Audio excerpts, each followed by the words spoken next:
Okay, let's say some prayers.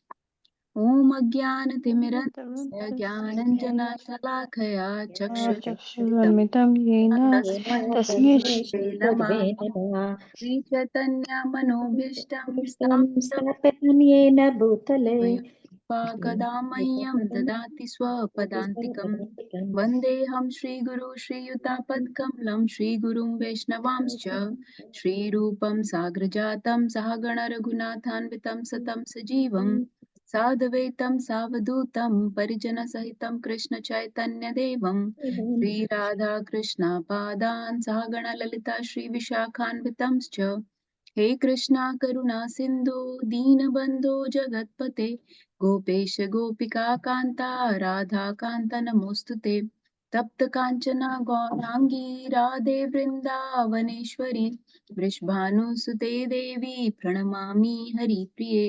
वाञ्छाकल्पतरुभ्यश्च कृपा सिन्धुभ्य एव च पतितानां पावनेभ्यो वैष्णवेभ्यो नमो नमः मूकं करोति वाचालं पङ्गुं लङ्घयते गिरिं यत्कृपातमहं वन्दे श्रीगुरुं दीनतारिणं परमानन्दमाधवं श्रीकृष्णचैतन्य ईश्वरं गुरुवे गौरचन्द्राय राधिकाय तदालये कृष्णाय कृष्णभक्ताय तद्भक्ताय नमो नमः Hare Krishna.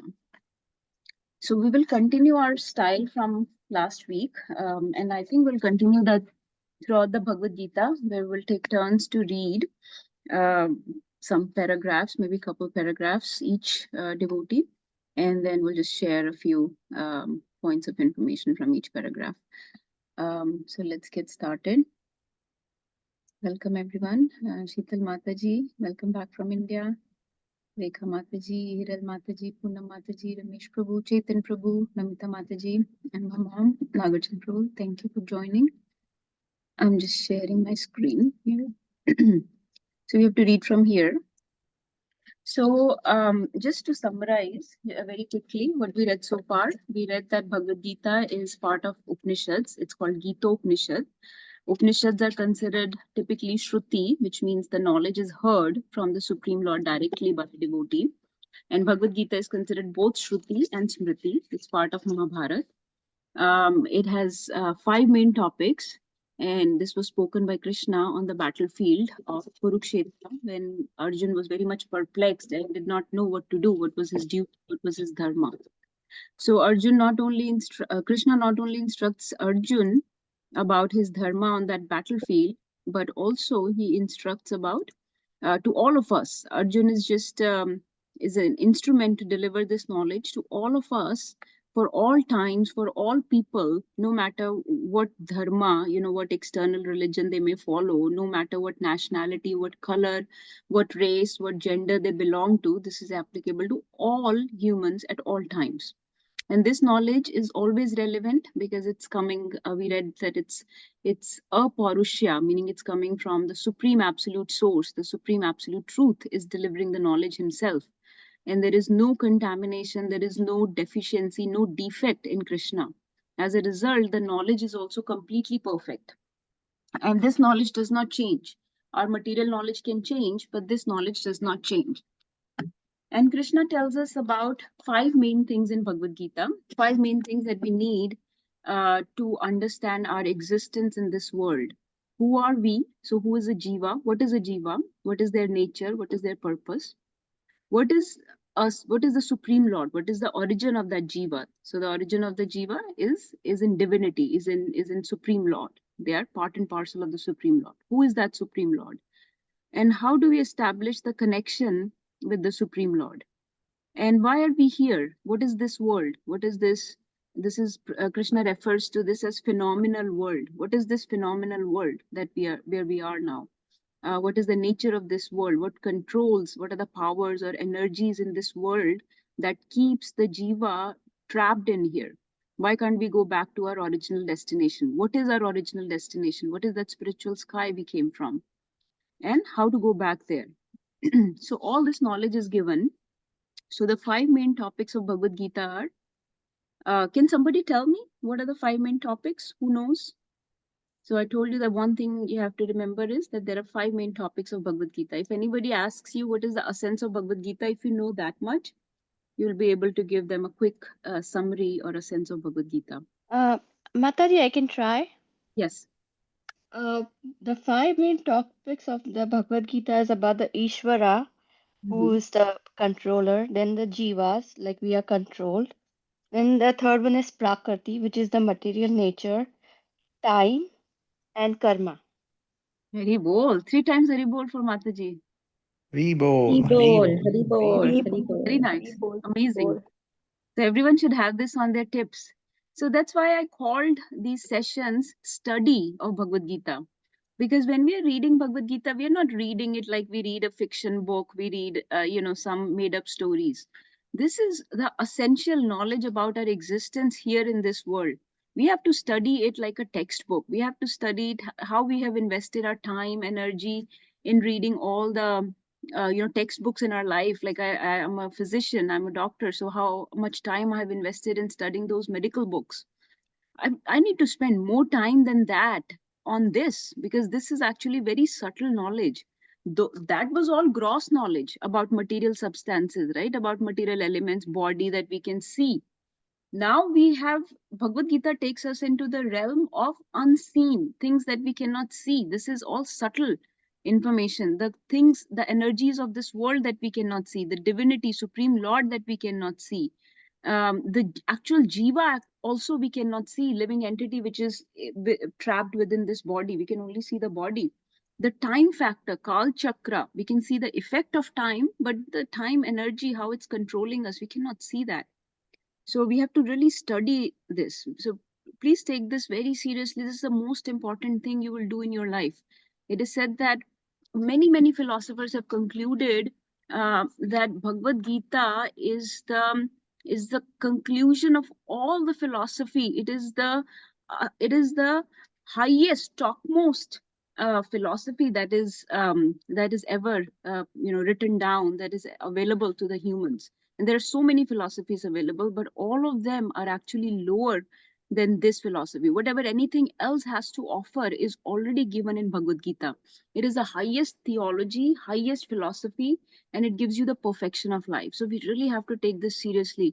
So you should all have your Bhagavad Gita. You should be underlining, highlighting, writing your realizations, see what are the points to memorize, because it is hard to apply this knowledge. But the least we can do is to at least take it seriously and study it sincerely when we are in these sessions. So just like Rekha Mataji, please try to memorize these things. Very nice. So 5 topics are Jiva.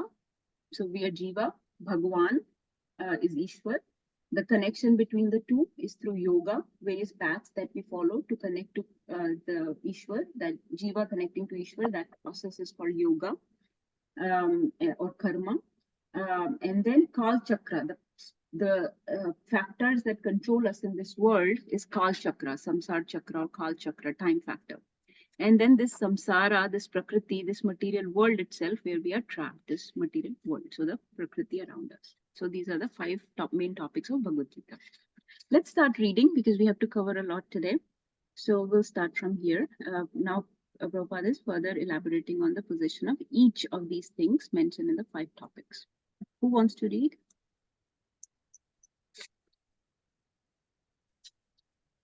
I can read, Mataji. Yes, sir. Let me. I need to get my glasses, so otherwise, these fonts are very small. 1 second.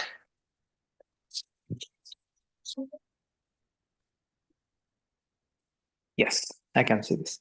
The position of the Ishvara, the Supreme Lord, is that the Supreme Consciousness, the Jivas of the living entities, being part and parcel of Supreme Lord, are also conscious. Both the living entity and the material nature are explained as Prakriti, the energy of the Supreme Lord. But one of the two, the Jivas, is conscious, the other Prakriti is not conscious. That is the difference. Therefore, the Jiva Prakriti is called superior because the Jiva has consciousness which is similar to the Lord's. The Lord's is supreme consciousness, however, and one should not claim that the Jiva, the living entity, is also supremely conscious.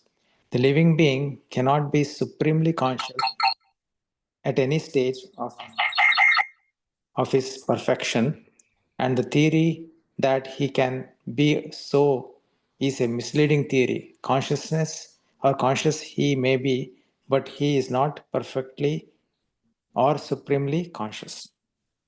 Hare Krishna. Let me just point out two concepts mentioned here. Please pay attention. Two main concepts are mentioned here. So here Prabhupada is using the word Prakriti as energy, okay, synonymous with energy. So we know that Supreme Lord has two types of energies, superior energy and inferior energy. Prabhupada is saying Jiva is the superior energy of the Lord. So Jiva Prakriti is superior, whereas this material world or body, matter, anything matter, is inferior energy of the Lord. Okay, so that is inferior Prakriti. Typically, we use the word Prakriti throughout rest of the Bhagavad Gita for material world. Okay, but here Prabhupada has used Prakriti as energy, referring to both superior and inferior energy, Jiva Prakriti and this Samsar Prakriti. Now, so this is one concept. The other concept mentioned is the comparison between Ishvara and Jiva. So both are conscious, meaning both are Satchidanand Roop, both have, both are, you can say, alive, and without them, the matter cannot become animated. Matter cannot become alive unless Ishvara and Jiva enter into it. Okay, so Ishvara and Jiva both are living, both are conscious. Okay, but the difference, so qualitatively they are both same, they have same quality of being Sat Chit Anand, but the difference is that Ishvara is supremely conscious, so his consciousness is supreme, topmost, which cannot be contaminated by this world, which cannot become controlled by this world. Whereas Jiva, being very small, his consciousness is also not supreme. It's not very topmost. It's not very perfect.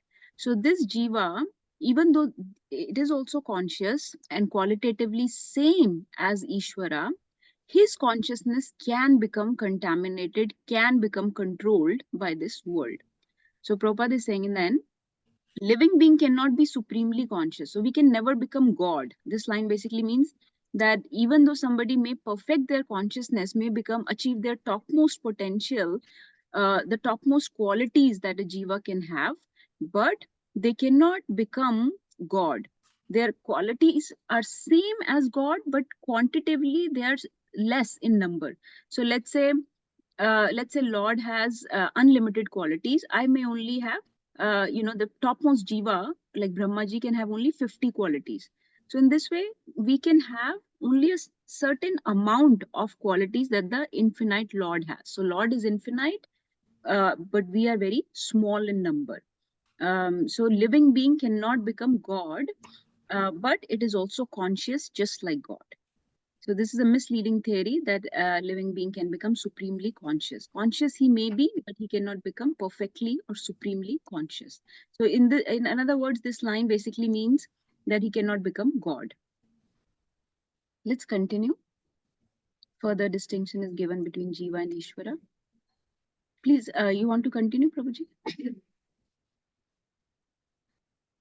Unless somebody else is available. Then I can read, Mataji. yes, ma'am. The distinction between Jiva and Ishvara will be explained in the 13th chapter of Bhagavad Gita. The Lord is Kshetrajnana, conscious as is the living being. But the living being is conscious of his particular body, whereas Lord is conscious of all bodies. Because he lives in the heart of every living being, he is conscious of the psychic movements of the particular jivas. We should not forget this. It is also explained that Paramatma, the Supreme Personality of Godhead, is living in everyone's heart as Ishvara, as the controller, and that he is giving direction for the living entity to act as he desires. The living entity forgets what to do. First of all, he makes a determination to act in a certain way, and then he is entangled in the actions and reactions of his own karma. After giving up one type of body, he enters another type of body as we take off and put on clothes. As the soul thus migrates, he suffers the actions and reactions of his past activities. These activities can be changed when the living being is in mode of goodness, insanity, and understands what sort of activities he should adopt. If he does so, then all the actions and reactions of his past activities can be changed. Consequently, karma is not eternal. Therefore, we stated that of the five items, Ishvara, Jiva, Prakriti, time, and karma, four are eternal, whereas karma is not eternal. Let's summarize this. So now further distinction is given between the two. So important philosophical point we read so far is that both of them, Jiva and Ishvara, are conscious. Both of them are qualitatively same, but quantitatively different. Meaning Ishvara is unlimited, is vast, has no beginning or end. Jiva is very minute and just a small part and parcel of the Supreme Ishwar. So Jiva is compared to a drop and Ishwar is compared to the ocean. Both are qualitatively same, both has the same composition of H2O, but the quantity is very different. So since the quantity is very different, Jiva has very limited knowledge also. So both are called Kshetragya, meaning Kshetragya matlab meaning knower of field. Kshetra means field. This concept comes in chapter 13 of Bhagavad Gita. At great length we will discuss this. Kshetra means field and Gya means knower. So Jiva is a knower of the field. Like for example, our field is body, our body. So Jiva knows a little bit about the body. I know a little bit about my body, but I don't know completely. Ishvara not only knows completely about my body, but also he knows about this entire world, about the bodies of all humans and all other living entities also. So he's complete knower, whereas Jiva is a very minute partial knower. Okay. And Ishvara and Jiva is only living in this body, like I'm living in this body. But Ishvara, in the form of Paramatma, is living with every single living entity in all the bodies and pervading into everything animate and inanimate. Everything in this material world is pervaded by the Supreme Lord. And he's situated with every living entity in the form of Paramatma.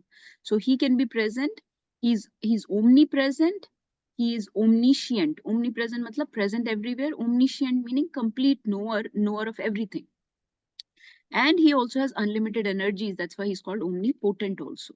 So he has this word omni attached to him, which means of everything or all knowledge, all energies, all potencies, all knowledge, and all places he can be present. So this is one difference. Then the other difference is that living entity, so Jiva, in this world, what does he perform? What does he do? He performs actions. He performs actions based on his desires. Okay. So he has, remember we discussed this very important point, and I really want everyone to remember this point, that we have complete free will to perform the action that we desire. Our desires are not controlled by Krishna. Our desires are our own. So based on those desires, we perform certain actions in this world. That's why we get reactions. Okay. So in a same situation, two people may act differently. Somebody who is sattvic, who is in mode of goodness, who is a sane person, may act very differently in a certain position, certain situation. Okay, let's say somebody is provoked. Let's say somebody slaps me. If I am in mode of goodness, I may choose my action in such a way that I decide to tolerate that provocation and just, deal with it in a very different manner compared to a tamasic person who is in mode of ignorance may decide to kill that other person, right? So now he will get reactions. So we will get reactions according to our actions. So Prabhupada is saying that based on our desires, based on the mode that we operate in, a living being performs various actions and then he gets reactions of their activities. So since our actions are in our hands, okay, it is controlled by us. So that's why the actions are not eternal. Karma is not eternal, meaning karma, the reactions can change. based on our current actions. Let's say I decide to take to the path of bhakti, the path of spiritual realization, surrender to God, then a lot of my karmas may be eradicated, or my future karma will also change, because now I have changed my ways. My desires have now changed. So I'm now acting differently. Now, instead of operating in mode of ignorance, I have chosen to act in mode of goodness. So my future karma will also change. So karma is not eternal. So Prabhupada is making this point that out of the 5 items, Ishvara we understand is eternal, Jiva is eternal, Prakriti and time are eternal because they are constantly present. They come and go, they rotate, yes, but they're still always there. But karma can change based on the will or the desire or the actions or the nature of the jiva. So jiva has a free will to choose his desires. He has a free will to decide which mode he wants to operate in, and accordingly he will perform actions and get reactions. So his karma can change. So these 4 things are eternal, but karma is not eternal. So these are a couple of concepts here. Let's keep reading, and we'll pause after a couple more paragraphs. I know it's a lot of, very lofty knowledge. Some concepts can be very difficult to understand, but please hang in. Remember that this is just the introduction, and all these points will be discussed by Krishna very slowly and in detail, because Arjun will ask very probing questions from Krishna. So we will understand these points in detail. Right now, we're just getting like bullet points. So just bear with this. Can somebody read the next para? Yes, I can read. Hari Bol. You can read. Namita Mataji, please read the next one after that. Sure, Mataji. Yes, please.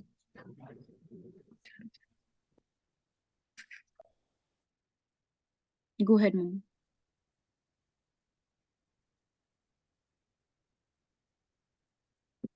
Are you reading? I can't hear. Okay, if not, Namita Mataji, please go ahead. Okay. Hare Krishna. The Supreme Conscious Ishvara is similar to the living entity in this way. Both the consciousness of the Lord and that of the living entity are transcendental. It is not that consciousness is generated by the association of matter. This is a mistaken idea. The theory that consciousness develops under certain circumstances of material combination is not accepted in the Bhagavad Gita. Consciousness may perpetually reflected by the covering of material circumstances, just as light reflected through colored glass may appear to be a certain color. But the consciousness of Lord is not materially affected. Lord Krishna says, Maya Dhyaksena Prakriti. When he descends into the material universe, his consciousness is not materially affected. If he were so affected, he would be unfit to speak on transcendental matters as he does in the Bhagavad Gita. One cannot say anything about the transcendental world without being free from the materially contaminated consciousness. So the Lord is not materially contaminated. Our consciousness at the present moment, however, is materially contaminated. The Bhagavad Gita teaches that we have to purify this materially contaminated consciousness. In pure consciousness, our actions will be dovetailed to the will of the Ishvara, and that will make us happy. It is not that we have to cease all activities. Rather, our activities are to be purified, and purified activities are called bhakti. Activities in bhakti appear to be like ordinary activities, but they are not contaminated. An ignorant person may see that a devotee is acting or working like an ordinary man, but such a person with poor fund of knowledge does not know that the activities of the devotee or the Lord are not contaminated by impure consciousness or matter. They are transcendental to the 3 modes of nature. We should know, however, that at this point our consciousness is contaminated. Hare Krishna. Hari So Bol. very important point mentioned here. 2 points. I'll just highlight 2 points. 1 point, that some people think consciousness is generated by association of matter. So matter cannot generate consciousness. So this is the first step of self-realization, to understand the difference between matter and spirit. Matter cannot generate spirit or consciousness. Consciousness or spirit, when enters into the matter, then the matter becomes animated or active, you can say. So the Paramatma, the Jivas enter into this material world and they cause the activation of this material world or Prakriti. It is not that spirit or consciousness is generated from the matter. So this is a very false understanding. That's why Prabhupada has a book. It's called Life Comes from Life. So life can only come from life. Consciousness can beget consciousness, not that matter can make consciousness. Matter cannot generate consciousness. So that's one point. Secondly, again, difference between Ishvara and Jiva's consciousness. I mentioned this before, that Jiva's consciousness, so when Jiva enters into this material world, he gets controlled by this world. He gets controlled ये by तो the Natasha माता जी है. Hare Krishna. Yes, Hari Bol. हरे कृष्ण माता जी. Hare Krishna. Who is that? Manisha, niece of Ravi Shankar Prasad. Oh, Hari Bol. Thank you for joining. Yeah. I'm just going to mute you. We'll just, please let me know if you have any questions. Thank you for joining, Mataji. So, so yeah, our conscious, so when Jiva enters into material world, what happens is our consciousness gets controlled, gets contaminated by this material world. We get controlled by the various energies of this world. So that's why our consciousness gets polluted. That's why some people are in Satogun, some are in Tamogun, some are in Rajogun, because they are controlled by the various gunas or various qualities of this material world. They start operating under the qualities of this material world. So the consciousness gets materially affected. So Prabhupada is saying at present moment, our consciousness is materially contaminated. But Supreme Lord's consciousness is never contaminated. He is unlimited. So even when he comes to this material world, he never forgets his original position. He, just like we have forgotten our original position. We have forgotten that we are part and parcel of the Lord. We have forgotten that we are servants of Lord. But Krishna never forgets that he is Supreme Lord. He never forgets his divine, his transcendental status. So he's never materially contaminated. His consciousness cannot get controlled. He's the controller of all the of the Prakriti, not that he gets controlled, but we get controlled. So then Prabhupada is saying, what is the goal of Bhagavad Gita? Bhagavad Gita, this is the goal. The goal of Bhagavad Gita, the goal of all this reading that we are studying, right? We are making a study of this as a textbook. The goal is to cleanse our materially contaminated consciousness, okay? Materially contaminated consciousness means that we think we are this body. We don't know that we are soul, we are spirit. We forget that we are spirit. We think that we are this body or this matter. Okay. We stay engaged in this world and just keep performing material activities, right? We forget that we are servant of the Lord. So we don't do anything to serve the Lord. We don't perform any activities to satisfy the Lord. So that is a materially contaminated consciousness. It's called false ego, or it's called bodily conception of life. It's called, so the jiva comes under bodily conception or material consciousness or false ego. You can use these terms interchangeably also. So and this is also called conditioned existence. Conditioned existence means that in material world we become conditioned to believe that we are this body. We forget that we are soul, we are spirit, we are not matter, we are servants of Lord, part and parcel of Lord. We do not belong to this world. We come from spiritual world, spiritual sky, and our Supreme Father is waiting for us to come back. We forget all those things. That is called conditioned existence or material consciousness or contaminated consciousness or false ego or bodily conception of life. Various ways to describe this position of jiva trapped in this world. Okay. So then Prabhupada is saying the goal of Bhagavad Gita is to get us out of this entrapment, out of this, instead of serving this material world, start serving the Supreme Lord. That is our original position, which we have forgotten. So if we start engaging in service of the Lord, that those actions are pure, those actions are called bhakti. Those actions are not karma. They do not give us any reaction. Karma always gives reaction. These activities are called akarma. These activities are called spiritual activities. They are called bhakti. They are purified activities. There is no reaction to these activities. And they should not be confused with ordinary activities or ordinary karma. Okay, because these activities are not contaminated. They are in service to the Supreme Lord. वो भगवान की सेवा है. So there is no reaction to this. So by engaging in this, we can achieve our original consciousness. So the goal of Bhagavad Gita is to go from material consciousness to our original Krishna consciousness. That's why Prabhupada called this Krishna Consciousness Society, because our goal is to achieve Krishna consciousness through this process of performing purified activities, seva activities, service to Lord, which is called bhakti. So through bhakti, we are trying to achieve Krishna consciousness. So then,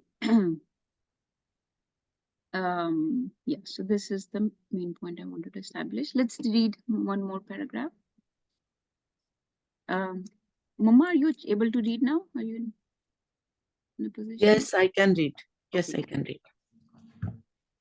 When we are materially contaminated, we are called conditioned. False consciousness is exhibited under the impression that I am a product of material nature. This is called false ego. One who is absorbed in the thought of bodily conceptions cannot understand his situation. Bhagavad Gita was spoken to liberate one from the bodily conception of life. And Arjuna put himself in this position in order to receive this information from the Lord. One must become free from the bodily conception of life. That is the preliminary activity for the transcendentalist. One who wants to become free, who wants to become liberated, must first of all learn that he is not this material body. Mukti or liberation means freedom from material consciousness. In the Srimad Bhagavatam also, the definition of liberation is given. Muktir hivantyatha rupam. Savrupina vyajvestit. Mukti means liberation from the contaminated consciousness of this material world, and situation is in pure consciousness. ये ना उसके आगे आ जाता है बेटे. Yes. All the instructions of Bhagavad Gita are intended to awaken this pure consciousness, and therefore we find at the last stage of Gita's instructions that Krishna is asking Arjuna whether he is now in purified consciousness. Purified consciousness means acting in accordance with the instructions of the Lord. This is the whole sum and substance of purified consciousness. Consciousness is already there because we are part and parcel of Lord. Again, that it has come in. But for us, there is affinity of being affected by the inferior modes. But the Lord, being the Supreme, is never affected. That is the difference between Supreme Lord and the small individual souls. Should I continue? Let me just see what points we can summarize here. So we understood the goal of Bhagavad Gita is to achieve purified consciousness. And Prabhupada is giving the word mukti here. Mukti means liberation. So liberation means to free from material consciousness and come to purified Krishna consciousness. And Prabhupada has given the definition here that purified consciousness means acting in accordance with the instructions of the Lord. So because purified consciousness means that I understand I'm servant of the Lord. I understand my true position as part and parcel of the Lord. So if I'm a servant, then I should work according to the instruction of the Lord. Then I'm not going to work for my personal agenda, my personal desires in this world, because that is called karma. But now I'm going to perform a karma. I'm going to perform seva. I'm going to perform spiritual activities or bhakti that are for satisfaction, happiness, and enjoyment of the Lord. So now my desires are not for my personal agenda. My desires are according to the will of the Lord. So Prabhupada is giving example of Arjun. Arjun was in bodily conception in the beginning. His agenda was oh, I will not be able to enjoy the kingdom. Oh, my family members will get killed. What will people think of me? I will get sin. So I was very strong. He was not thinking of himself as servant of the Lord. He was not thinking of the desire of Krishna, that Krishna wants to establish um, a, a devotee on the throne. He was not thinking according to Krishna's desire. So his desires were separate from Krishna. So he was working according to his own personal agenda. That is called material consciousness or bodily conception. Then in the end, he was purified of that consciousness and he's working as a servant of the Lord. His desires have become same as the will of the Lord. So now he is working as according to instructions of the Lord. That is called purified consciousness. Yeah, let's keep reading. Who wants What to? is Sorry, go ahead. what is this consciousness? This consciousness is I am. Then what I am I? I am in contaminated consciousness. I am means I am the Lord of all I survey. I am the enjoyer. The word revolves because everything being thinks that he is the Lord and creator of material world. Material consciousness has two psychic divisions. One is that I am the creator and other is that I am the enjoyer.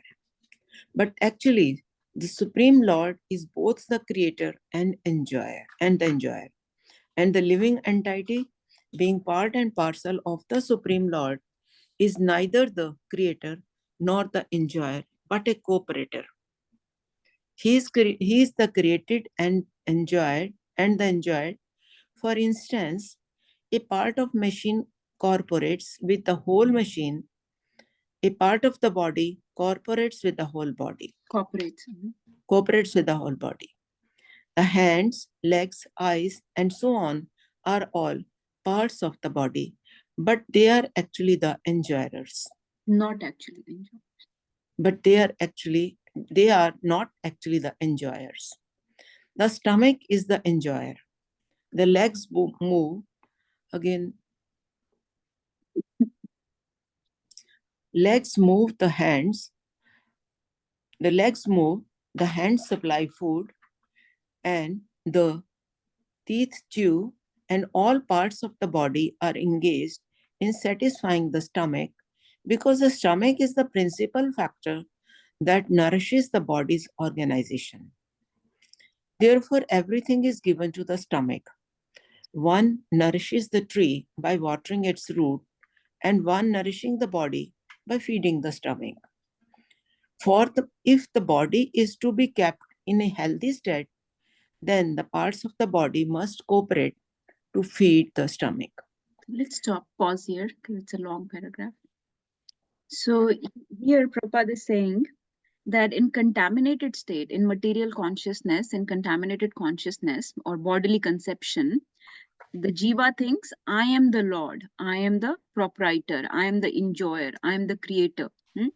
That's why we sometimes exploit material world. We exploit the resources of Krishna because we think we have created or we are enjoyer of these things.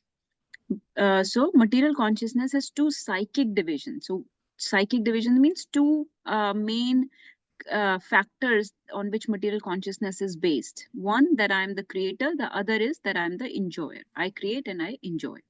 But actual position we understand from Bhagavad Gita is that we are neither creator nor enjoyer. Supreme Lord is the supreme creator, supreme enjoyer. So everything is created by him and everything is meant for his enjoyment only. So he's the boss. Everything is meant for his enjoyment. And we are actually, the jiva is a cooperator. Cooperator means we need to cooperate in the enjoyment of the Lord. We need to satisfy the Lord. We need to enable the satisfaction, happiness, and enjoyment of the Lord. We ourselves are created and enjoyed. Okay, so not that we create or enjoy, rather we are created and enjoyed. So we are also meant for the enjoyment of the Lord. That's why he's called Purush and we are referred to as Prakriti, Jiva Prakriti.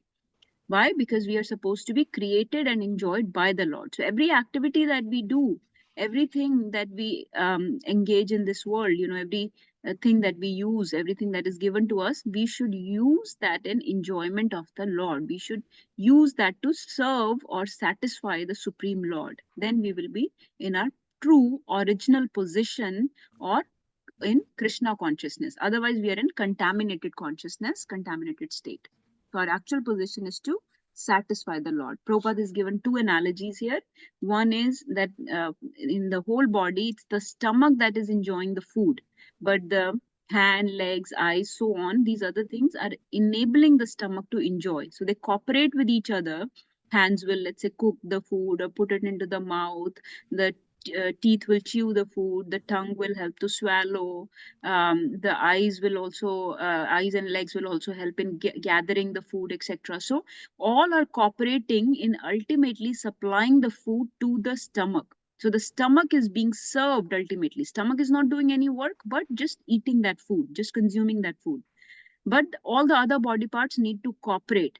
And if some body part does not cooperate, then that body part is considered diseased, right? It's diseased and needs to be fixed, needs to be made healthy again.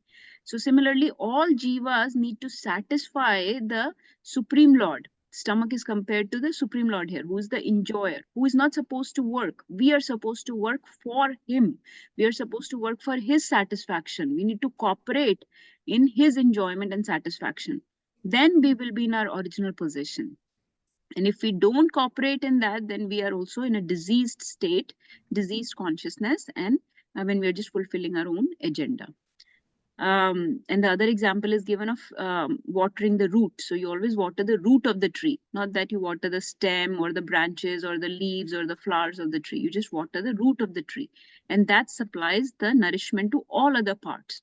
Similarly, if you satisfy the stomach, actually all the other things that were cooperating with him, the legs, the eyes, the teeth, the tongue, the mouth, the hands, everything will also get nourished. Everything will also get stronger and will be able to, be satisfied because they cooperated with supplying the food to stomach. So all the other parts will automatically be nourished and become healthy by satisfying the demands of the enjoyer. So if we serve the enjoyer, the supreme enjoyer, all our demands will also be fulfilled. We will also feel fully satisfied and fully enjoy in the service of the supreme enjoyer. We will also feel complete bliss. That's why in seva, in service, in spiritual activities, there is so much bliss. There is so much satisfaction to the jiva also, because he's satisfying the supreme enjoyer. Because Krishna is the reservoir of all pleasure. He's the reservoir of all bliss. So if you're engaging in the service of the supreme enjoyer, then you will also feel the bliss, you will also feel satisfaction. So it's not like you are a slave, but by being servant of the supreme in your natural position, in your original position, you will also feel complete bliss and satisfaction. So, but if you try to serve the material world, which is dukhalyam, which is a house of miseries, you will only get miseries. But if you try to serve the Supreme Lord, which is house of all bliss, reservoir of all bliss, then you will also automatically feel all the bliss. So by serving the stomach, it's not like hand, legs, and all have become its slave. They are also getting the nourishment and the health by supplying the stomach. So they must cooperate to feed the stomach. Let's see if somebody else can read. Is anyone else available? Read, Mataji. Yes, ma'am. Okay. Similarly, the Supreme Lord is the enjoyer and the creator, and we are subordinate living beings, are meant to cooperate to satisfy him.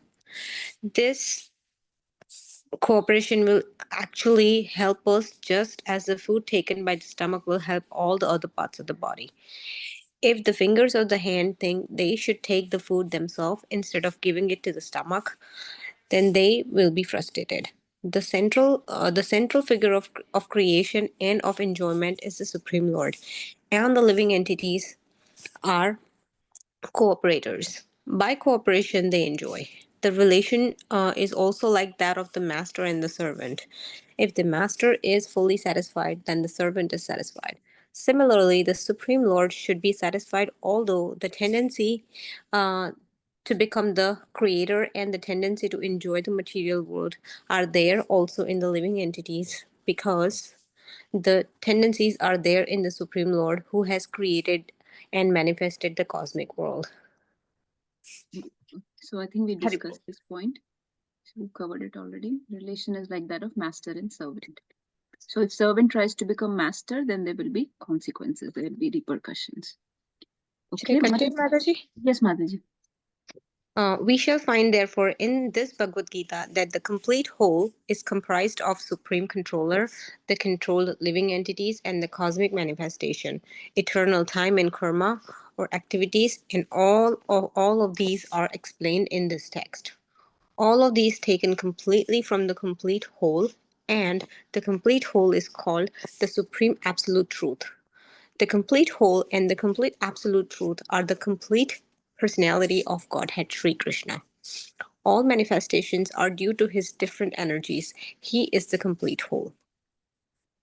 Very well. So this is the concept of complete whole or supreme absolute truth. So everything is coming from him, whether it's the living entities which are controlled, whether it's this cosmic manifestation, this material world, whether it's the time factor, whether it's karma or activities, all of these are constituting the complete whole. So complete whole is Supreme Lord Krishna, complete personality of Godhead. And all these things that we see, they are manifestations of his different energies. So he has many energies. Superior energies are jiva, and inferior energy is the matter or material world and these bodies. Similarly, time is also an energy of the Krishna, and then jivas are performing activities or karma because of their association with this material world. So in this way, everything is ultimately coming from Supreme Lord. He is the supreme whole, complete whole. We have read this term complete whole in Ishopanishad also. Purnam. It is Yes, Mas. It is also explained in the Gita that impersonal Brahman is also subordinate to the complete supreme person. Brahmano hi pratishtham. Brahman is more explicitly explained in the Brahma Sutra to be like the rays of the sunshine. The impersonal Brahman is the shining rays of the Supreme Personality of Godhead. Impersonal Brahman is incomplete realization of the absolute whole, and so also is the conception of Paramatma. In the 15th chapter, it shall be seen that the Supreme Personality of Godhead, Purushottam, is above both impersonal Brahman and the partial realization of Paramatma. The Supreme Personality of Godhead is called Satchit Anand Vigraha. The Brahma Samhita begins in this way. Ishvaraha Paramaha Krishna Satchit Anand Vigraha. Mataji, it goes like this. Ishvara Parama Krishna Satchidananda Vigraha Anadir Govinda Sarvakarana Karana. Yes. Govinda Krishna is the cause of all causes. He is the primal cause, and he is the very form of eternal knowledge and bliss. Impersonal Brahman realization is the realization of his Sat, eternity feature. Paramatma realization is the realization of Sat Chit, eternal knowledge. But realization of the personality of Godhead Krishna is the realization of all the transcendental features, Sat, Chit, and Anand, eternity, knowledge, and bliss. Is a complete Vigraha form. Hare Krishna. So here the very important concept to understand that this complete whole, this complete absolute truth has three understandings or three realizations. One is called Brahman. Brahman is basically Brahma Jyoti, which is the effulgence coming from the body of Supreme Lord. It's called Brahman, impersonal Brahman. Impersonal meaning it is like like an energy that's all pervasive, that's present everywhere. It is spiritual. It is coming from the body of the Supreme Lord, and it is a spiritual realm. But it does not give you any bliss or anand. It does not give any emotional exchanges with the Lord. It does not give any relationship with the Lord. It does not give any service to the Lord. So impersonal is Brahman is a spiritual realm, but there is no personal exchange with the Lord. So that is one realization, impersonal Brahman. So that's why Prabhupada is saying impersonal Brahman realization is the realization of his Sat feature, eternity feature. So only eternity is completely represented in Brahman. The Paramatma feature, which is present within every body next to the Jiva, Paramatma is situated, right? Krishna says in Bhagavad Gita, you will see that Paramatma is situated next to each and every living entity in each and every body. So that Paramatma is a localized aspect of the Supreme Lord. So sometimes yogis meditate on this Paramatma feature of the Lord. But this realization is also incomplete, because in this realization also there is no bliss or anand. So there is, but what portion is represented in Paramatma? Only Sat and Chit. Eternity means Sat and Chit meaning knowledge. So eternity and knowledge are represented in Paramatma feature.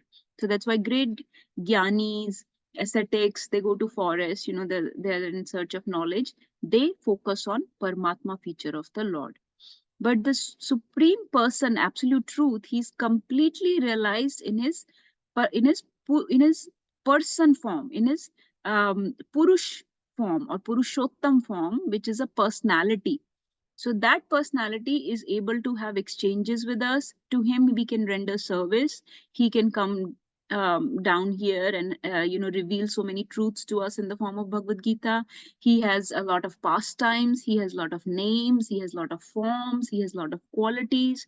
So with Purushottam, with the Supreme Person, there are so many exchanges possible, and so much service is possible, so much relationship is possible, and so much glorification of his name, form, qualities, pastimes is possible. That Purushottam is the complete representation of the absolute truth. So all aspects, Sat, Chit, Anand, all three are represented by the person or the Purush, the Purushottam, the individual Purush personality of the Supreme Lord. And so that's why it is said that absolute truth is completely realized in the form of a person. This is his complete Vigraha or form. And Prabhupada has quoted this verse from Brahma Samhita, the first verse of Brahma Samhita, where Brahmaji is glorifying Krishna by saying that you are a Satchidanand Vigraha, that your form is made of, you have a form, you have a transcendental divine form, you're not formless. So Prabhupada will say in the next paragraph that Krishna is not formless. He has a form, very divine, beautiful, all beautiful form. Krishna also means all beautiful. Let's keep reading. We have still a lot to cover. Sorry, I'm not able to take many pauses because we have to. People with less intelligence consider the supreme truth to be impersonal, but he is transcendental person, and this is confirmed in all Vedic literatures. Nityo Nityam Nityo Nityanam Chetanas Chetananam. Kathopanishad 2.2.13. As we are all individual living beings and have our individual, the supreme absolute truth is also in the ultimate issue, a person, and realization of the personality of Godhead is realization of all the transcendental feature in his complete form. The complete whole is not formless. If he is formless, or if he is less than any other thing, then he cannot be complete. He cannot be the complete whole. The complete whole must have everything within our experience and beyond our experience. Otherwise, it cannot be complete. So he's a person, he's not formless. There are many understandings. Many spiritualists follow different aspects of Supreme Lord. Some only aim for Brahman, some only aim for Paramatma. Some say that he's only Paramatma. Some say that he's void, like a formless thing, Brahman. Many different things are there, but to understand completely, we should know that Lord is all of those things. He is void also. He is form. He can be an energy. He can be all pervasive, or he is a form. He has a personality. He has emotions. He has exchanges. He has desires.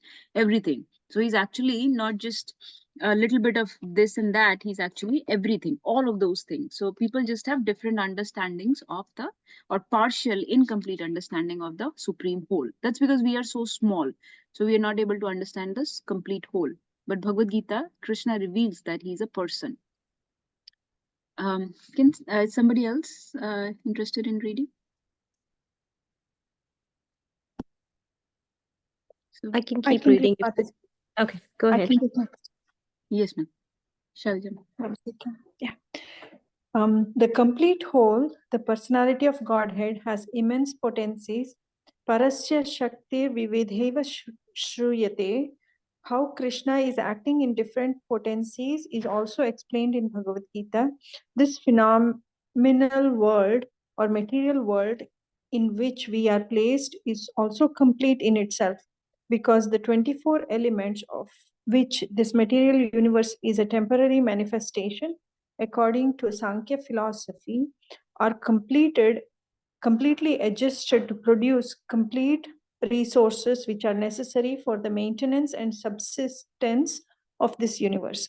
There is nothing extraneous, nor is there anything needed. This manifestation has its own time fixed by the energy of the Supreme Whole, and when its time is complete, these temporary manifestations will be annihilated by the complete arrangement of the complete. There is complete facility for the small complete units, namely the living entities, to realize the complete, and all sorts of incompleteness are experienced due to incomplete knowledge of the complete. So Bhagavad Gita contains the complete knowledge of Vedic wisdom. Hare Krishna. So who counted the word complete? That was amazing. Prabhupada has played with the word complete and incomplete in multiple ways here. So, but this reminds me of that famous verse from Ishopanishad. But ultimately, the point is that this world is also complete. The jivas are also small complete units in themselves. And how is this phenomenal world, this material world, complete? Because everything is supplied for our maintenance. Everything is there. We don't need to look outside. So there is nothing extra, nothing deficient. Prabhupada says nothing is extraneous, nothing is needed. So there is nothing extra, nothing is deficient. Everything is there. And also there are complete facilities in this world to reach the supreme whole, the complete whole. So there are complete this line for living entities to realize the absolute truth. There are complete facilities provided in this world. So we're just not looking for those facilities. But why do we feel that this world is incomplete or imperfect? People lament, right? Duniya banane wale kya tere man mein samai, kahe ko duniya banai? So actually this world is not incomplete. We perceive incompleteness because of our misuse of this world, because of our incomplete knowledge of things. We don't understand the purpose of this world. We don't understand our purpose. We live in this world in a material way and try to, in material consciousness, and try to exploit this world. That's why it's not enough for us. That's why it feels incomplete for us. इसलिए इतनी poverty, इतना deficiency of resources is felt because some people are hoarding it and some people are not getting any. So the greed of, it said the world is capable to fulfill the need of every single jiva, but it cannot fulfill the greed of even one jiva. So in this way, because of our incomplete knowledge, we have exploited the world and we don't understand the purpose of this world, the purpose of the jiva, why we are here. We don't understand any of those things. So that leads to feeling incompleteness or imperfection of this world. We feel the world is imperfect, but actually it is complete. And so are we. We are also complete for the purpose that we are meant for. The world is also complete for the purpose that it is meant for. Mata, you want to read further?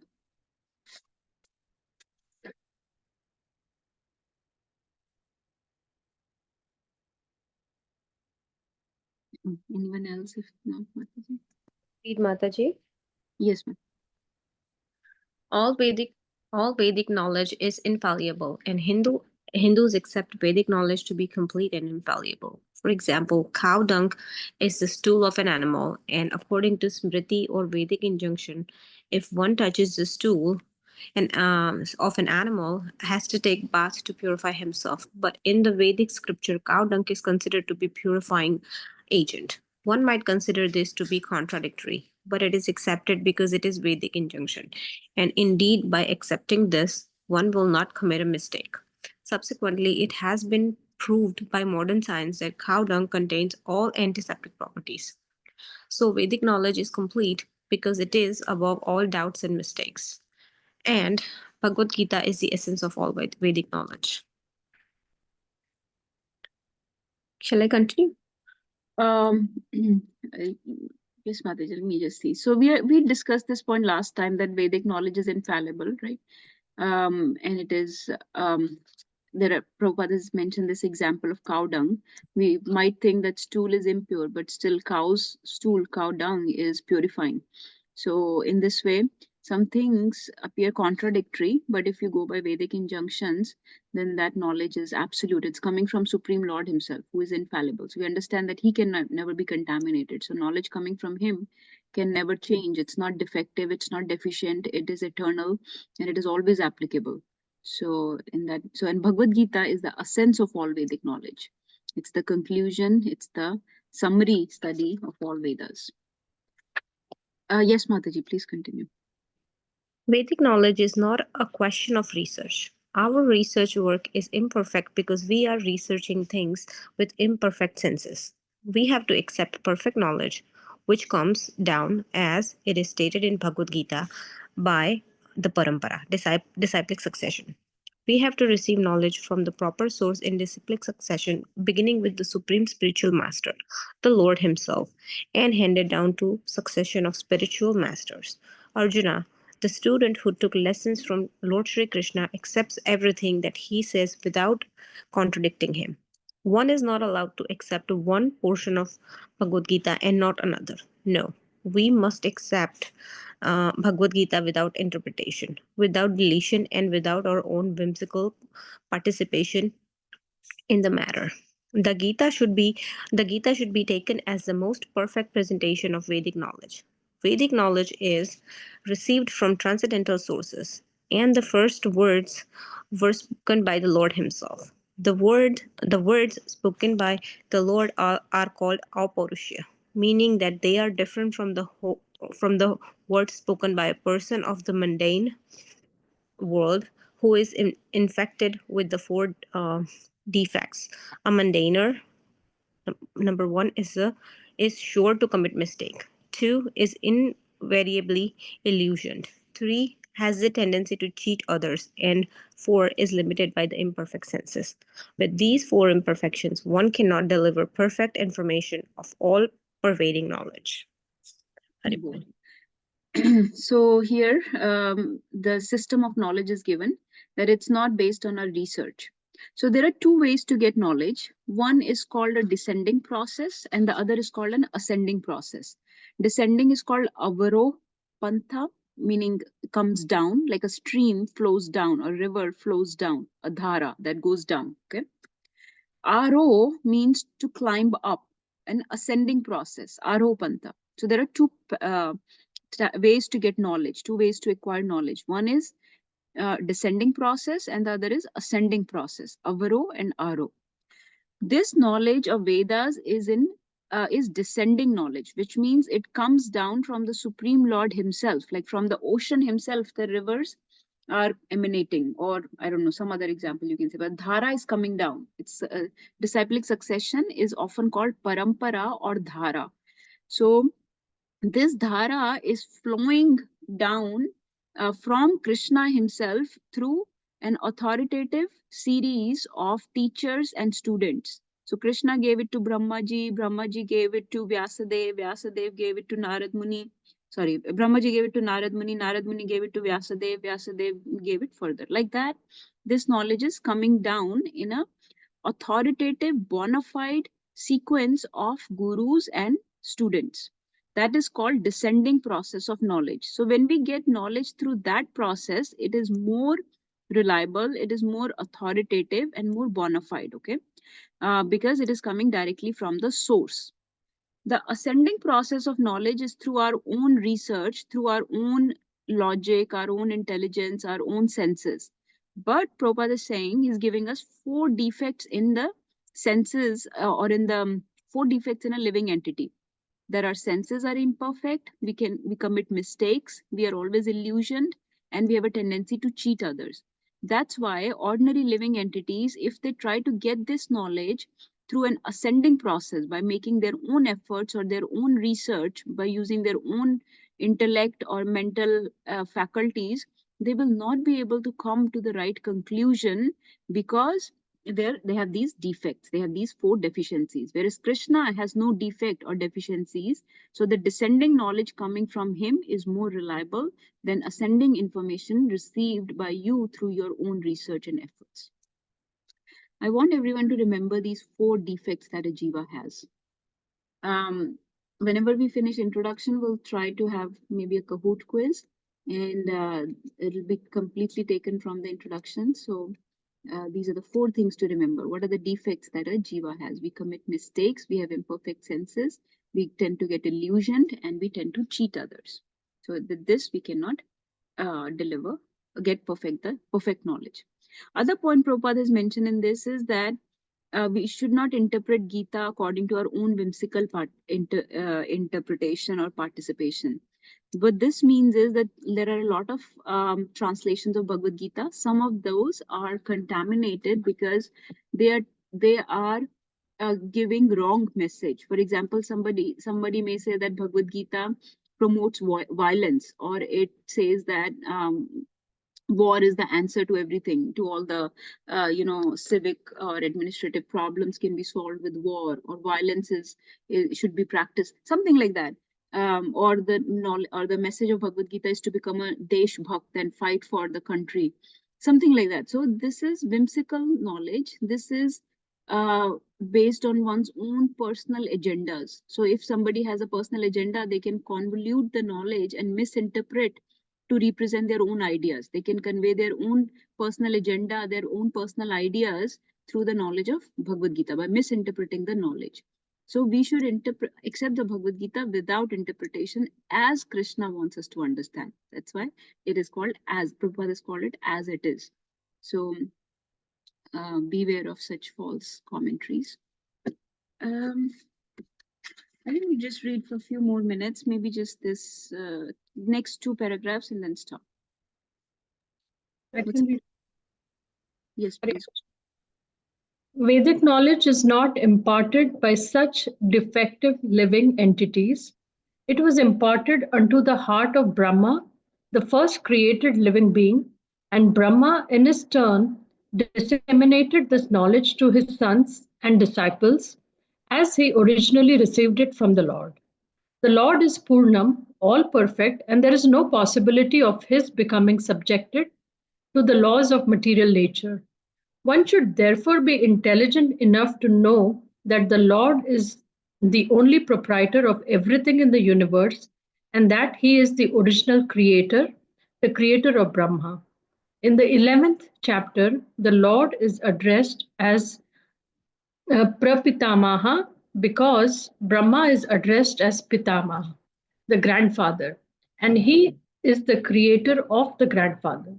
So no one should claim to the proprietor of anything. One should accept only things set aside for him by the Lord as his quota for his maintenance. There are many examples given of how we are to utilize those things which are set aside for us by the Lord. This is also explained in the Bhagavad Gita. In the beginning, Arjun decided that he should not fight in the battle of Kurukshetra. This was his own decision. Arjun told the Lord that it was not possible for him to enjoy the kingdom after killing his own kinsman. This decision was based on the body because he was thinking that the body was himself and that his bodily relations or expansions were his brothers, nephews, brother in laws, grandfathers, and so on. Therefore, he wanted to satisfy his bodily demands. Bhagavad Gita was spoken by the Lord just to change this view.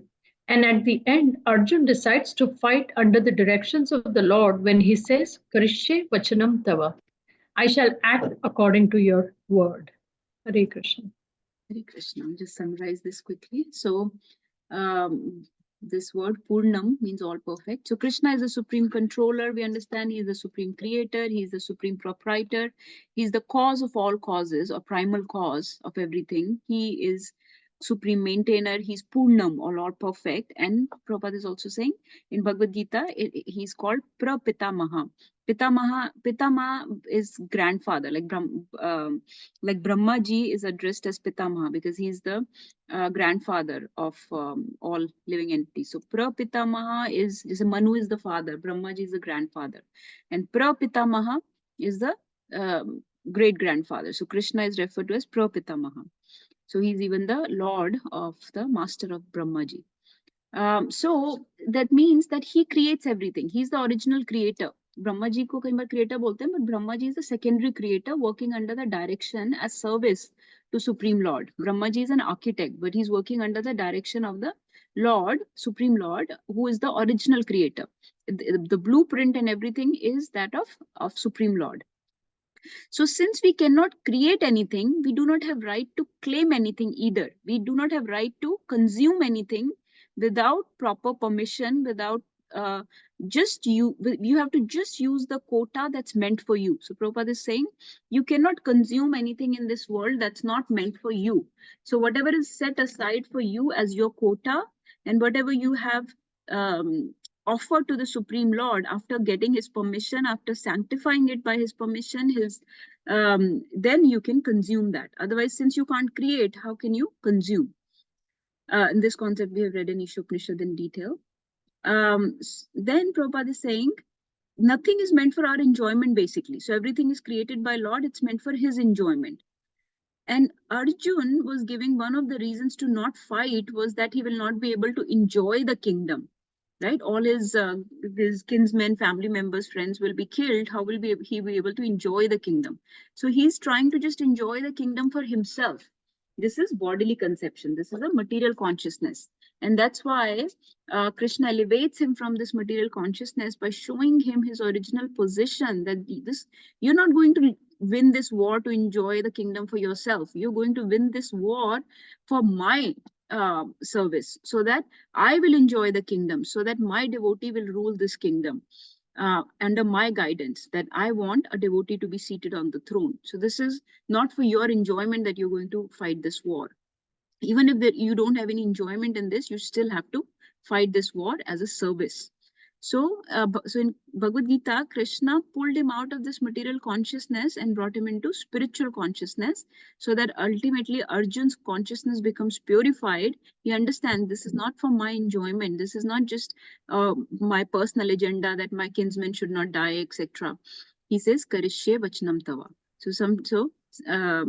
Sometimes we get directions from our gurus and devotees and seniors that we should do this in a particular situation, not think of ourselves, not put ourselves in the center. So putting ourselves in the center is material consciousness, but the goal of Bhagavad Gita is to come to spiritual consciousness, where we put Lord in the center and say that we will do your will. Karishye vachanam tava. And he agrees to serve the Lord. We'll stop here. Still a lot to go. I thought I'll be able to cover 2/3, but we only covered half of introduction so far. So still a lot to go, but we'll keep going slowly, making progress. Hopefully everybody's enjoying this reading. I'll pause here. Let's take some questions, realizations. Hare Krishna, Mataji. Hare Krishna. I just want to mention that with the whole concept of Sat Chit Anand, that like clears a lot of my doubts about different people worshipping different type of entities. Like some would like to worship just the Brahma Jyoti, and some would just do the form itself, but like all of it together is Lord Krishna, and we need to like worship him in his Satchit Anand Swarupa. So that was a good realization. I've always wondered that. So thank you for explaining that. And thank you, Prabhupada, for explaining it so wonderfully. Yeah, it's all glories to Prabhupada. So yes, Anand is very important for us. And in all the other realizations, Anand is missing, because everybody's seeking happiness. Our nature is to get happiness. From everything, we're trying to get happiness.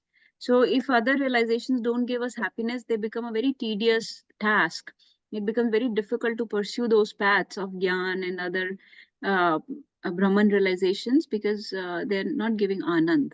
So that's why that's why Prabhupada keeps emphasizing about Satchit Anand, or about personality, serving the personality of Lord, because that's where Anand is, and we all want Anand. When we feel joy, we will continue on the path.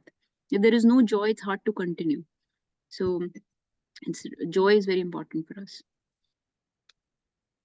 Anybody else wants to share anything? Thank you, Mataji, for the realization. Mataji, one more thing. Definitely, it was very well explained about Brahma Jyoti, Paramatma, and Purushottam, how to differentiate of those three. So I feel very good about that. And then the Jiva and the different how you differentiated between Jiva and Ishvara. That was, I think, was really good.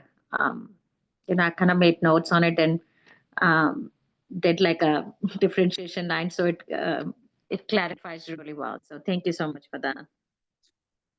Yes, Mataji, and you can leave that page empty because a table जो आपने बनाई है, that will keep getting longer in Bhagavad Gita. There are many more differences between Jiva and Krishna. Prabhupada will keep mentioning, Krishna will keep mentioning those also. Okay. Thank you, Mataji. Thank you for sharing that. It's amazing. And amazing work on making notes. I highly, highly encourage everyone to do that. I know Sheetal Mataji does that too. Really writing it down fixes it in your brain in a way that just reading does not. This is a function of mind that we have to understand, function of our intellect that we have to understand. It really fixes it in the mind. You can see it in your mind when you're speaking or when you're trying to remember a concept. You see the page in your head. By writing it, just really emphasizes it in your brain. And then one thing which how the Jiva is a cooperator, that really is is a very good concept. So that's another thing. Yeah, this cooperator word, right? This is very, very nice. How everyone needs to cooperate. Krishna has a plan and we need to cooperate in that. That's why Krishna said in Bhagavad Gita, the war will be won with or without help, with or without your help. Arjun, war will be won because that's my plan to win this war. So the war will be won whether or not you run away from it. So better you just stay and get the glory and fight because it'll be according to my plan. So cooperate with me, cooperate and help me win this war. Not that Krishna needs any help, but he engages Jiva in his service, that cooperate with me. Lord Ram says cooperate and build this bridge, the Setu. So in this way, Lord engages us in service and we have to be just an instrument of his service, of his plan. Nimitt matra bhav sabya sachi, Krishna says in chapter 11. Anybody else wants to share? Chetan Prabhu, you want to share anything? Or question? No, ma'am. I'm good. I'm still understanding. Yeah. Prabhuji, the language can be very different. We have walked from the language of this material world into the spiritual language, which is very difficult or different sometimes. It's a new language. Yes. I'm trying to understand all the words now. Maybe when we go through the chapters and everything, we are dealing with the basics in detail. My question is not raised in the ongoing chapters. Yes, Prabhuji, just keep hearing. Krishna repeats himself many times, which is a great, when a teacher keeps repeating themselves, that's a wonderful teacher. And so Krishna keeps repeating the very important points. And then Prabhupada repeats himself many times. Same things Prabhupada will also repeat. So then those points become really fixed in your brain because you hear it so many times from Krishna, so many times from Prabhupada. And then we are also repeating here many times. Yeah. So. Okay, with that. Thank you so much, ma'am. Anybody else? Ramesh Prabhu, Shalja Mataji, Sheetal Mataji, want to share anything? Just one thing I want to share, Mataji. It's very clear that at least in our experience, we have seen that nothing happens without Krishna's approval, and also any qualities or strength that comes is from Krishna only. And we are just the facilitators, or we can say cooperators. That's all. Yes, cooperators, facilitators. Very nice. Or instrument. Okay, anybody else? If not, we'll stop for today. Nagachan Prabhu, you want to share anything? Hare Krishna. And pranam to all devotees, all to Shri Prabhupada. Nothing much to share from the content today. I think everybody shared very nice points, and Prabhupada, as everyone said, described it very, has mentioned the important points and the take-home points, summarized it very well. And as Narangi said at the start of the class, if we can understand this part of the introduction, or if we can, on our own time reread this introduction, it clarifies a lot of concepts that are kind of, this is like the cream of the cream from the Bhagavad Gita.